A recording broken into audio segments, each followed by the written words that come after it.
এটি চুটি গল্প অহংকাৰী গোলাপ। এবাৰ এখন মৰুভূমিত এজোপা গোলাপ ফুলৰ গছ হৈছিল। তাত সুন্দৰকৈ গোলাপ ফুল ফুলিছিল। গোলাপ ফুলকেইটাই নিজৰ ৰূপক লৈ বৰ অহংকাৰ কৰিছিল। সেই ফুলগছজোপাৰ কাষত এডাল কেকটাছ আছিল। কেকটাছৰ কাইটিয়া শৰীৰটোৰ কাৰণে দেখিবলৈ বেয়া বুলি গোলাপ ফুলকেইপাহে প্ৰায় কেকটাছডালক ঠাট্টা কৰিছিল। কেকটাছজোপাই কিন্তু সকলো সহ্য কৰি গৈছিল।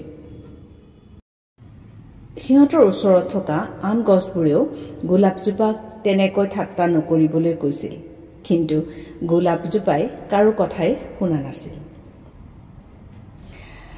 যেতিয়া অতি বেছি গৰমৰ দিন পৰিল, তেতিয়া সেই অঞ্চলটো পানীৰ অভাৱত আৰু শুকাই গৈছিল।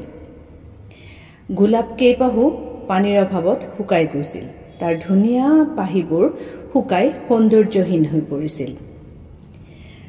গোলাপ কেইপাহে কেকটাছজোপালৈ চাই দেখিছিল যে এটি চৰায়ে কেকটাছজোপাৰ গাত ঠোঁটটো সুমুৱাই দি তাৰ পৰা পানী খাইছিল। গোলাপ কেইপাহে বৰ সংকোচেৰে কেকটাছৰ ওচৰত পানী বিচাৰিছিল। কেকটাছজোপা বৰ দয়াশীল আছিল আৰু গৰমৰ দিনকেইটাত গোলাপ কেইপাহক পানী দিবলৈ মান্তি হৈছিল।